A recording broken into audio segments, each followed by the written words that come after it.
So this is Masterclass 3 of So You Didn't Get Funded. This is targeted specifically at projects that have applied for Catalyst and did not get their grant approved, or for people who have applied to Catalyst grant and are waiting for approval. So we're trying to give practical applications for projects to have funding, make sure they're legally compliant, and some action steps in the marketing side of what they can be doing to get funded the next round or for this current round if they're still in that active time. So we're going to be doing this as the lightning round. It is finance, legal, marketing. You are encouraged to ask questions, please, during the presentation if you have any thoughts or questions on how things can be done. And we will get started. So you didn't get funded. It's not the end of the world because there's always another round. In this case, there is another round starting tomorrow. So Catalyst Fund 13 starts tomorrow. So it means that hopefully you've got some things lined up, but we are here to help you because there's still 2 weeks to get everything in and submitted. So what makes a project get funded? We've talked about this some. This is the third part of our webinar series. So please go check the previous ones before to talk about specifically the types of projects that are getting funded by Cardano. But the main idea is that they're projects that are good for the Cardano community and bring value to the community or to the whole Cardano ecosystem.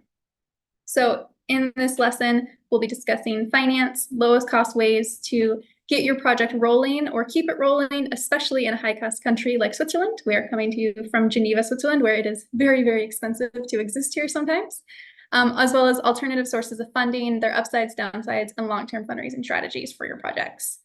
From the legal side, we'll have Matthias here from our Storm Partners legal team, who will be discussing areas of business or development that are riskier from a legal and compliance perspective and ways to defer or avoid them, at least temporarily, without creating more problems, which I think when you start talking about legal, you can fall into problems that fall into problems that fall into problems. So try and keep it as simplistic as possible. And then I'll be talking from the marketing side, specifically if you're trying to get your project funded this new round, who to talk to in the Cardano community and get your project noticed.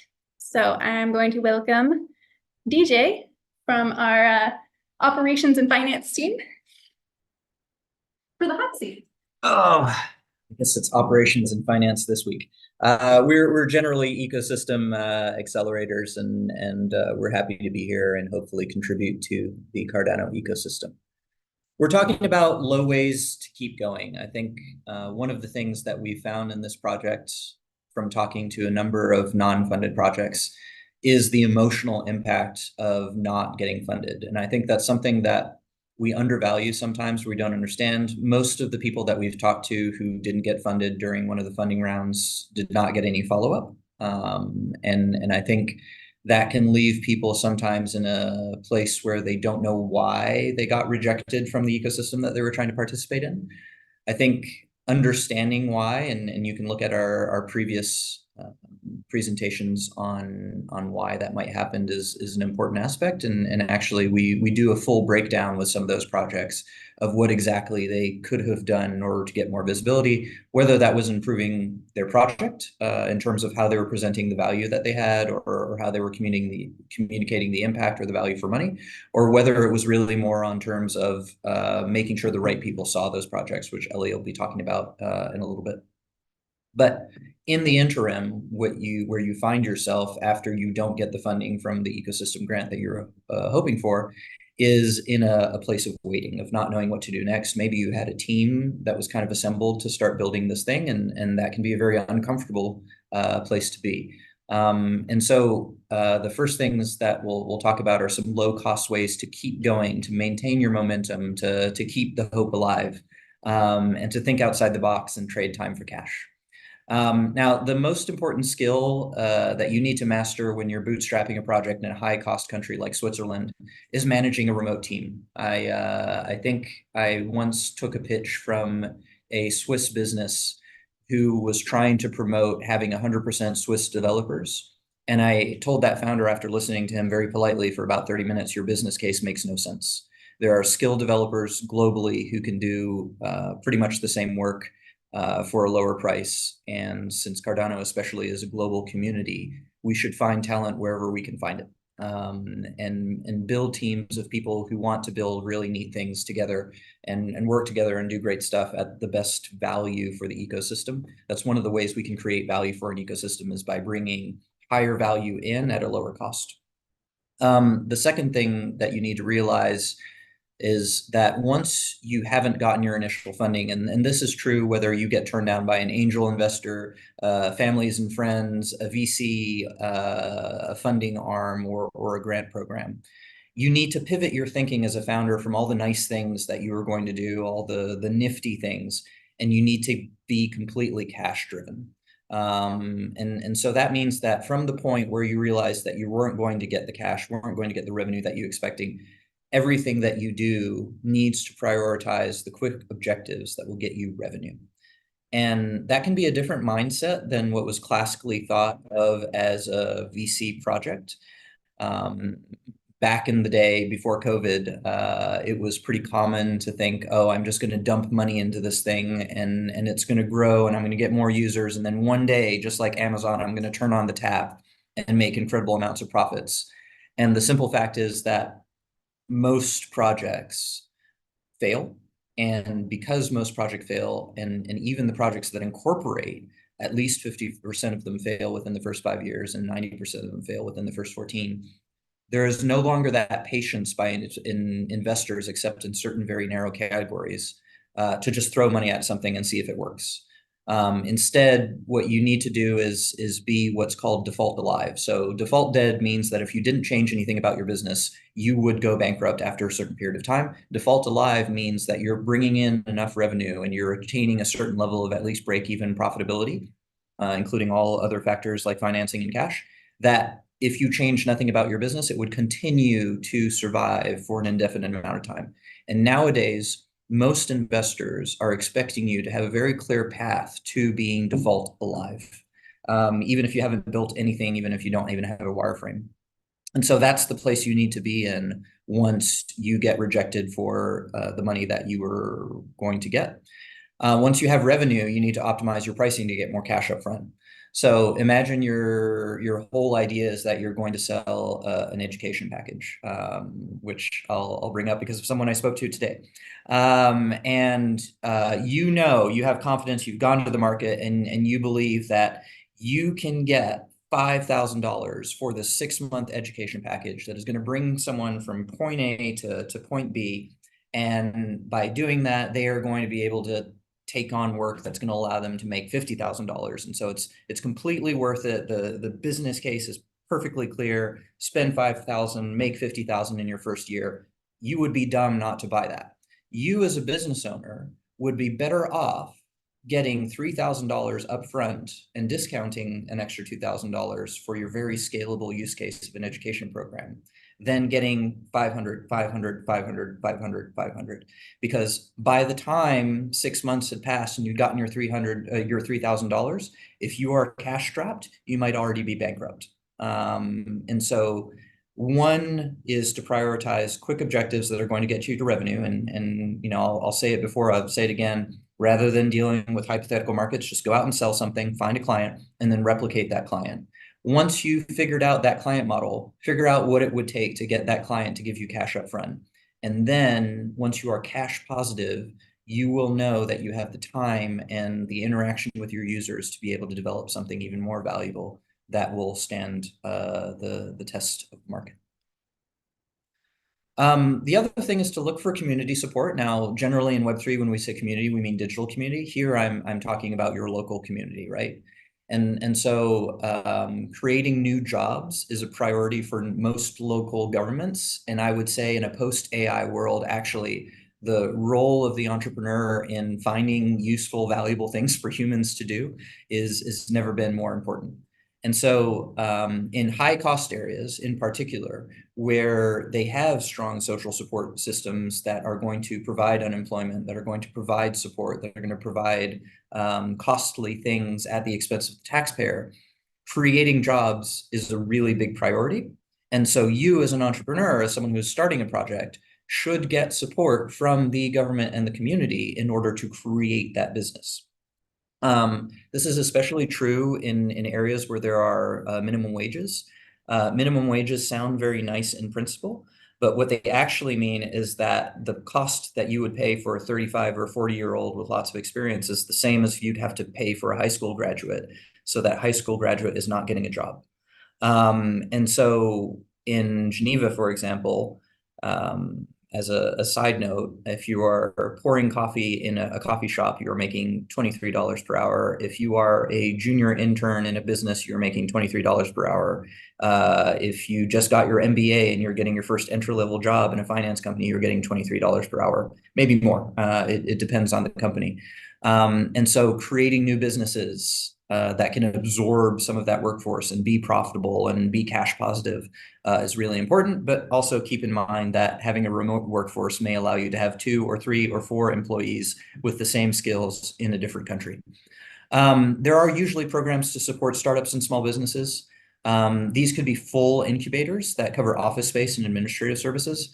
I think I've seen everything from fully funded for the first year programs where they will do your accounting, they will give you an office, they will allow you to use a boardroom to meet your first clients, they will give you training over lunch and even buy you lunch. So there's some really cool programs there. There are others that are paid for, but that will at least put you in the same workspace as other startup entrepreneurs. And I think being around other entrepreneurs, having those assumptions of change and instability and being able to meet your new CTO, your new co-founder can be really valuable, which is one of the reasons why we founded this space in Geneva called Decentral House, so that Web3 people could meet Web3 people and talk about Web3 things and also entrepreneurial things.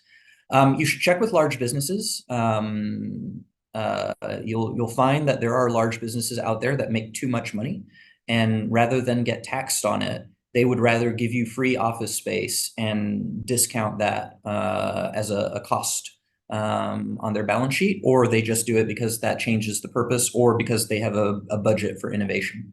And all of those things can make some really, really nice like marble office space and conference rooms available to you, even though you're not paying anything for it or you're paying a very small amount. You can also check for office closures. I think this is one of my favorites. And when you think about the value of furniture, right? We know that if we buy a car, the second we drive it off the parking lot, it's lost 50% of its value. And furniture is even more so. Like when a very enthusiastic founder opens an office in the wrong city or does something like that, they buy a bunch of furniture. The cost of reselling that furniture may be more than the value of that actual furniture, right? That it would be a loss for them to sell it. So you can come in and scoop up all that furniture for free, and you're actually saving them from making a loss as long as you can get it out of there.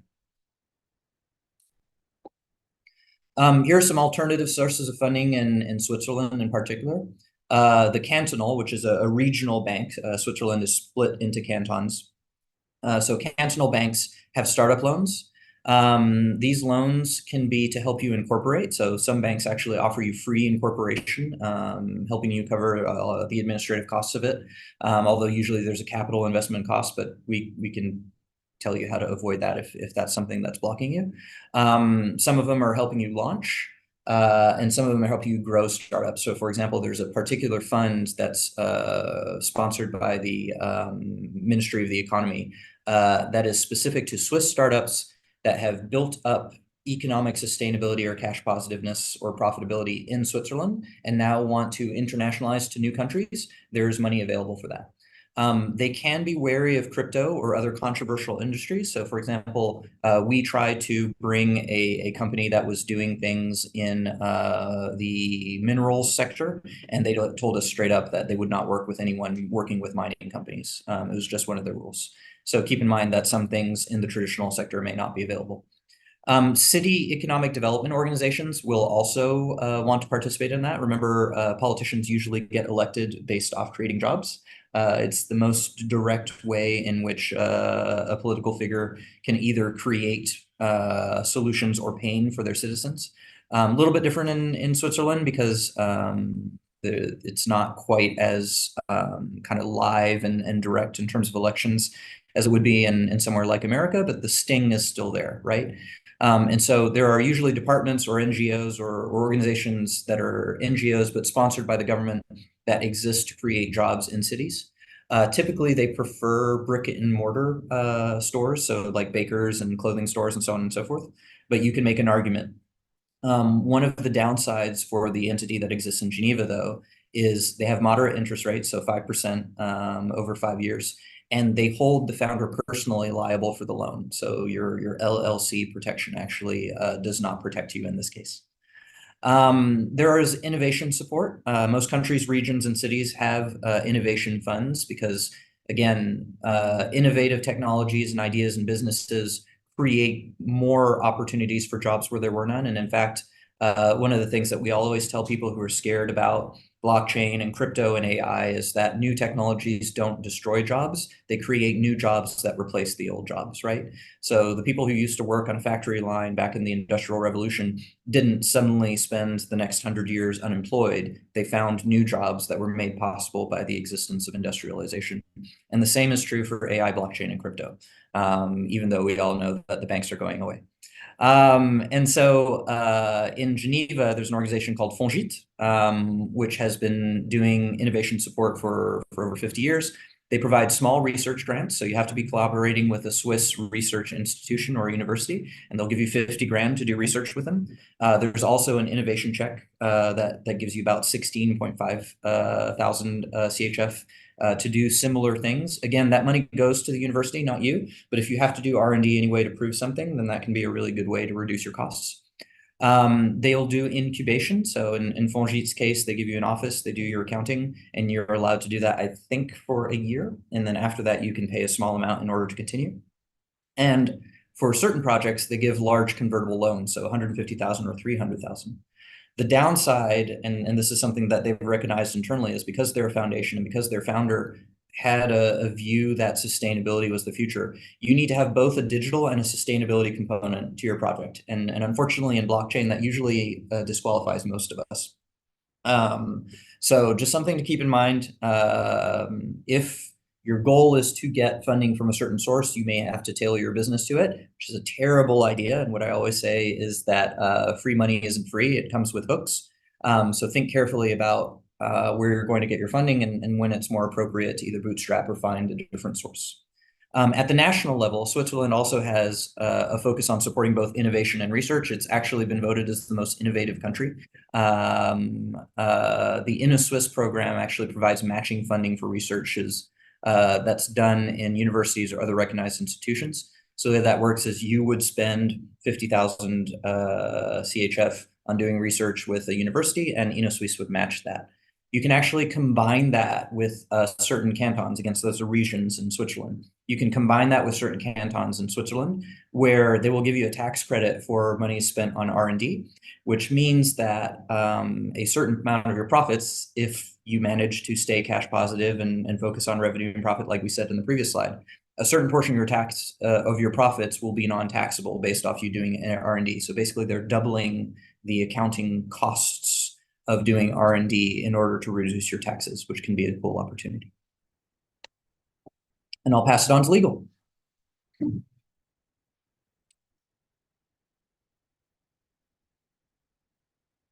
Thank you, DJ. Hello, everyone. So I'm Matthias Traussnig, as mentioned by Elli, Senior Legal Manager here at Central House. When you want to get funding, fundraising or funding, I believe legal is not the first topic you have in your mind, but it's quite important for your business to know a bit what you must do or you might do.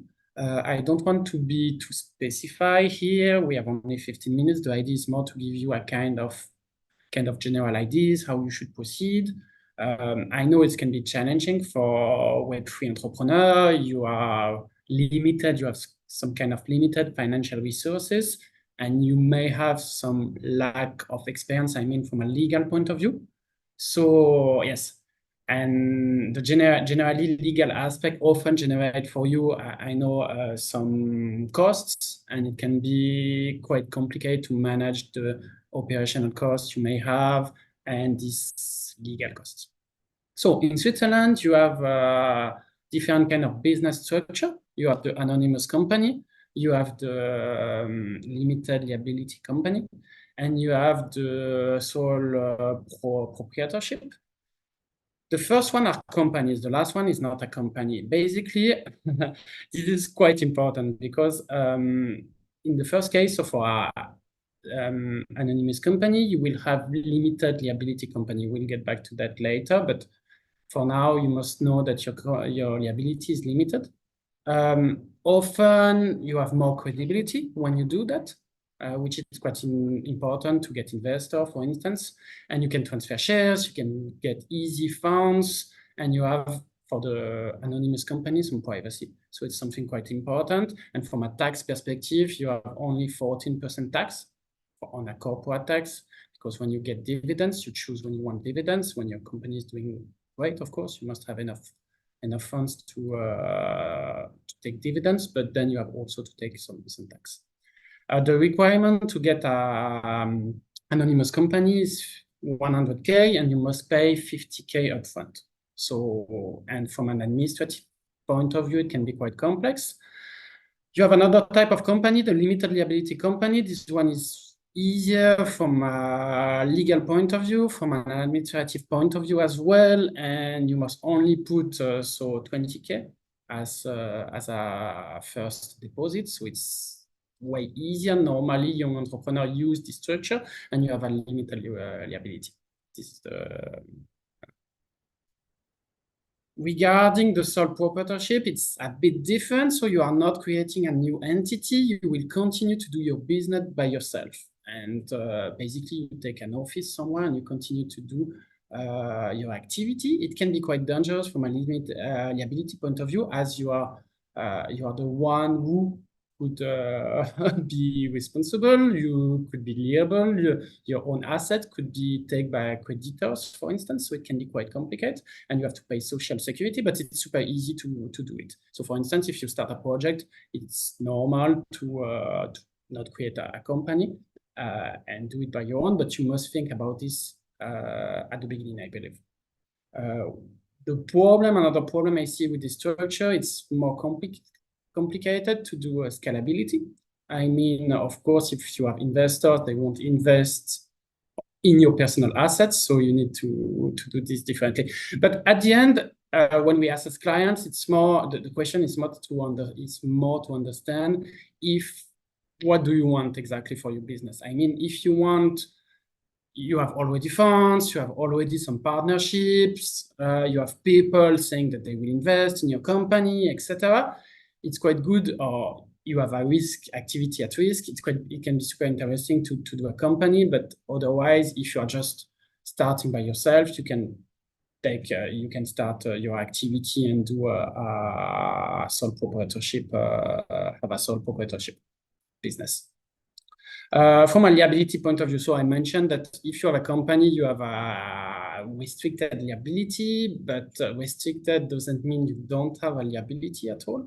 In particular in Switzerland, I mean, when you do that, if you do this kind of activity, you can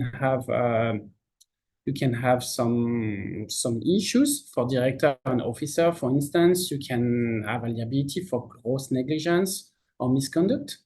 Example can be if you mismanage company funds, if you fail to comply with legal or regulatory obligations, or if you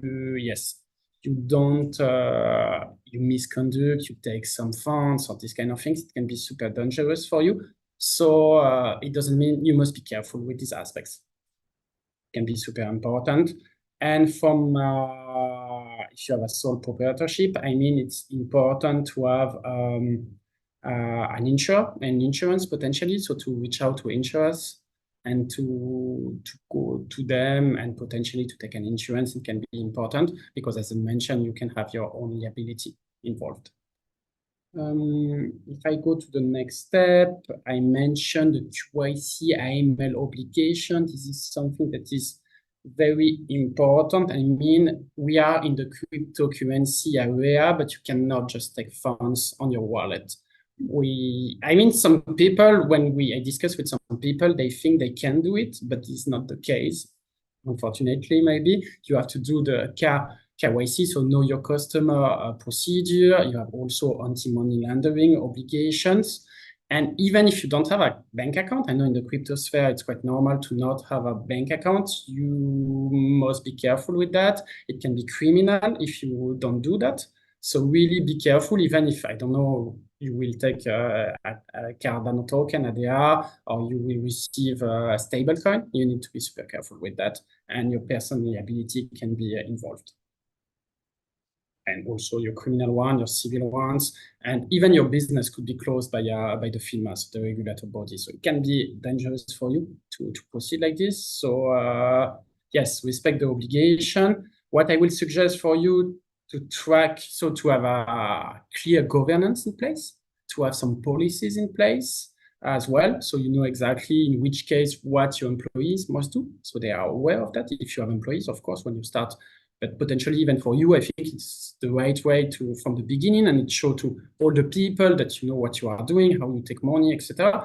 Because yes, this is something that is quite exciting at the beginning of when you start a business to know that someone will invest in your business, but it can be dangerous, as mentioned for you.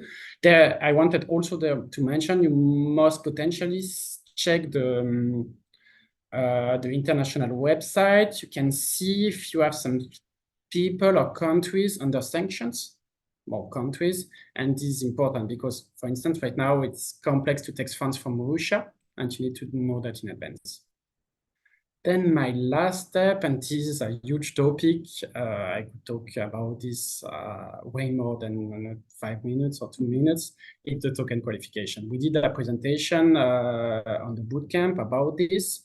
You can have different kind of token. You can have a utility token. You can have a security token as well, asset token, or a payment token. Depending on the nature of your token, you will have different kind of obligations. And this can be dangerous for you because sometimes I meet a lot of clients saying, but my token is a utility token, but because you have some use. Of course, your token normally has some utility, so it's a utility token, but the regulator body think that a utility token can be also classified as another token, and it can go super quick to be qualified as security token. And if you are a security token, you have a lot of requirements that you have to comply with. So you must be very careful with that, and it can go super fast. I mean, you have the nature of the token, so the nature of the project, but you have also how you communicate. The SEC in United States, but also European or Swiss body can be aggressive on this. I mean, if you promise to someone that the person will have some investment return rapidly, FINMA, so the regulator body of Switzerland, could consider that your token is an investment token, so a security, even if it's clearly a utility token. So in my practice, I see a lot of people coming to us, asking us to draft a quick legal opinion. And at the end, we come back with a not so quick legal opinion, and by saying that potentially the token can be is not a utility, but it's also an asset token. So the project has to comply with a lot of requirements. I am telling you that because I think when you apply for funds, it's important to show that you have thought in advance about this. I'm not just a boring guy saying that you need to be careful and it's complicated, but at the end, these things, I think even when you discuss with VC, potential investors, etc., and this is what I wish for you, all investors, they will ask these kind of questions. A lot of time when you open also a bank account or you discuss, yes, with investors, they say, but did you do a qualification of your token? What is the policies in place for to fight against KYC, AML obligation, etc. So this can be something that is important for you, in my point of view. That's it for me. I will let Elli continue with the last part.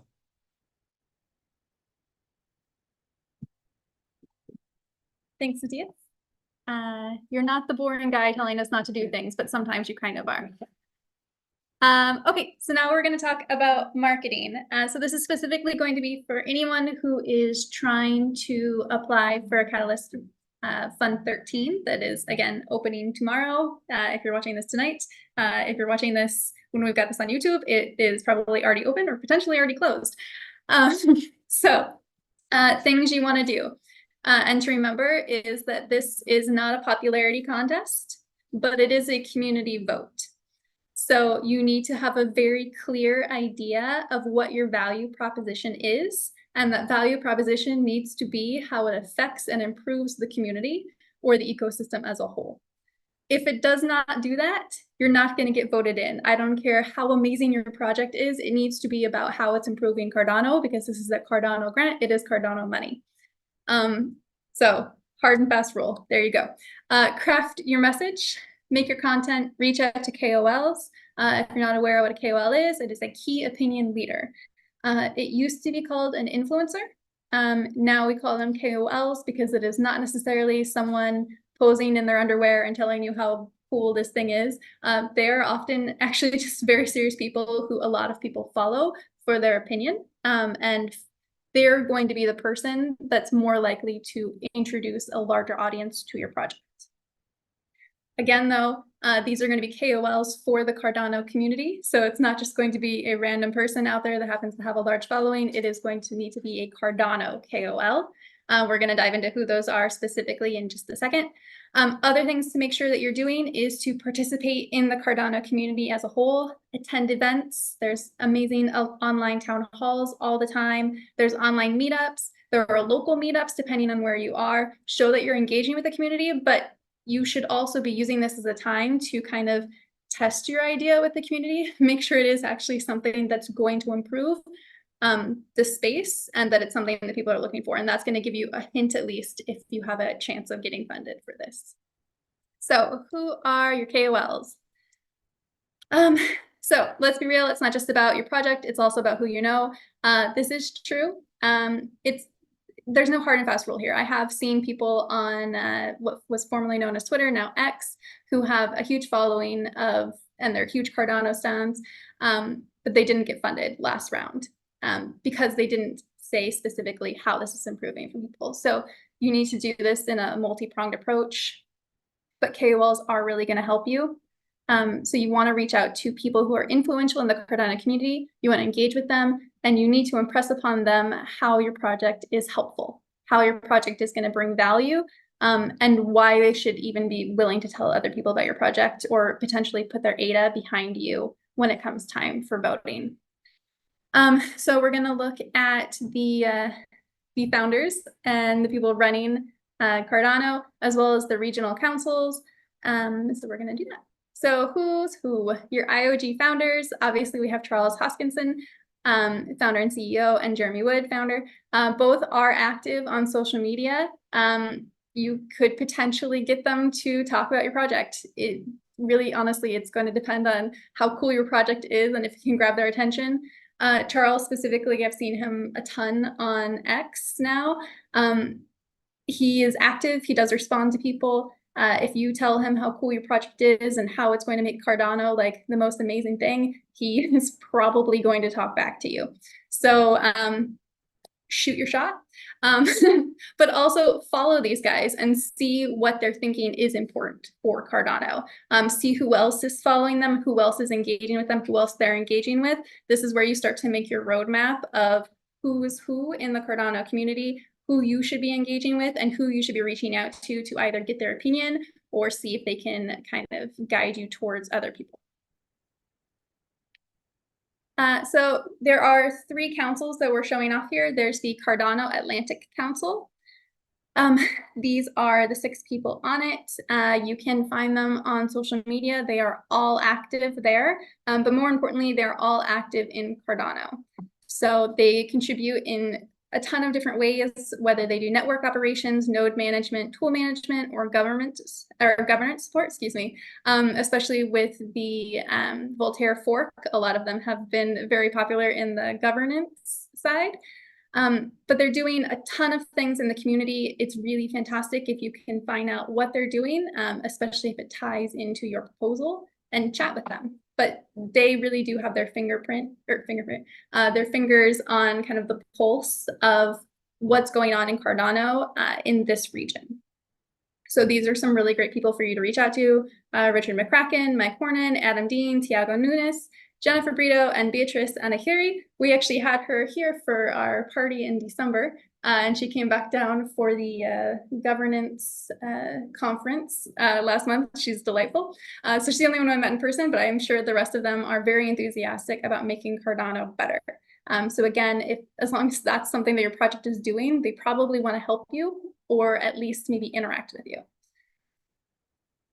Cardano Japan Council has 5 people on it. I am not going to attempt to pronounce their names because that probably would not work. Sorry, guys.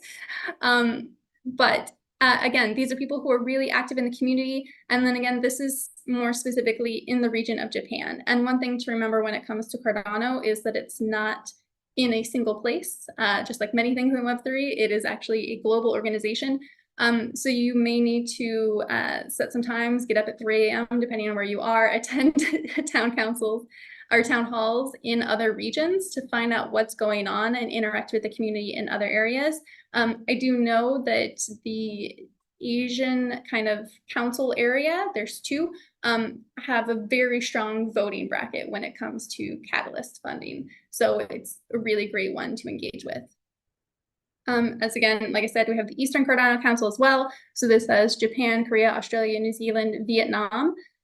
So again, you're going to need to maybe wake up a little early or stay up a little late, depending on where you are. Engage with them, find out what's going on in that community as well. Let them know about your project. This is a marketing game. You should know about what's going on in all of these areas, and you can start to tell them what's going on in your project as well. So yeah, and it looks like maybe we have a question. Oh, nope, you're sharing proprietary. Cool, thank you, Matthias. This is the structure. You can easily find how to structure your business. Awesome. Yeah, okay. Other than that, there we go. Just quick notes. So again, those were people to reach out to. Screenshot this video and find them on social medias. They're all very active there. Look on X, look on Discords, and look on LinkedIn. Those are really the great places to be hitting up these people. They're all there. They want to make Cardano better continuously. So as long as that is your message, I'm saying this 20 times, I know, but as long as that is your message, you have a shot. But don't get disqualified. So remember that your proposals must be complete and accurate for the betterment of the Cardano ecosystem, and that you're ready to start your project once the results are published. This is not a, oh, we got approved and we're going to start in like 1 year. You need to start pretty much immediately. You probably should have started already and then started submitting so that you can prove that your project actually has legs. You do need to make sure you have an expected completion date of 2 to 12 months from the awarding of your grant, because we do need to make sure things are able to be completed. And you should be able to identify at least 2 project milestones plus your final one as you're putting this project together. Also, just as a note, you must be willing to publicly share evidence of your achievements and outcomes with the community. If you're submitting something publicly to a Catalyst Fund, hopefully you're very eager to share publicly about your project and how it's going. Even if it's not going well, you can share with the community and maybe they can rally around you and help you. But yeah. So projects that will not be funded. Again, these 2 slides are really just notes. If you're getting set up to apply for Fund 13, just remember these things. If it does not benefit the Cardano community, it's not going to get funded. If it's not legal within the jurisdiction where you're doing the work, it's not going to get funded because, hey, it's illegal. Projects intending to use Catalyst funding to purchase financial products or services, including trading, investments, lending, providing token liquidity, and similar activities. This is not a lending kind of system. They're giving you money to do a project. They're not giving you money to flip it and make other money to do something else. And then projects intending to use the funds to offer a grant as funding for third parties. So again, this really specifically needs to benefit the Cardano community. It's that easy. It's that complicated sometimes, but it's also that easy. So as a note, we are Storm partners. This webinar was created from a Catalyst Fund 11 grant through the Cardano community to provide them information and help for people who are applying for Catalyst Fund projects or who did apply for Catalyst Fund projects and have not yet been successful. So DJ, did you want to add some more notes? Yes, absolutely. Yes.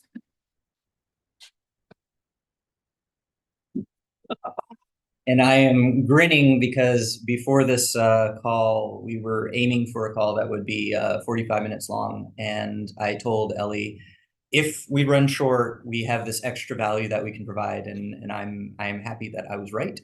And also that I get to bring this extra value. So we've been taking calls with a bunch of non-funded projects. Some of those have been quite sad about it, but usually they've been kind of open to feedback and trying to improve their projects so that they can be accepted in the next round. And one of the things that have come out of this is that most people do not understand why they did not get funded. And so what I'd like to just offer to you briefly is, what is our process for evaluating very tangibly why a project did or did not get funded? The first place you want to go is to lidonation.com. That's lidonation.com. And so once you're on that site, you can actually look your project up. And that project will also have all the the reviews by the community that tells you where the community thought maybe your project could have been improved.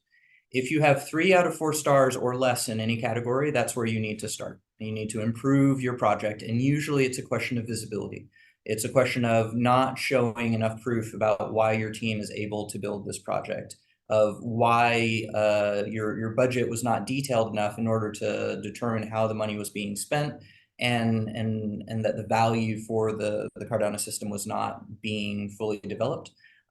We actually had a call with a kind of a cool project that has submitted 3 times across 3 different funds. And it was neat to see that in the first fund, they had 2 out of 5 stars or 3 out of 5 stars in most of their categories. In the next fund, they had 1 that was at 4 out of 5 stars and 2 at 3 out of 5 stars.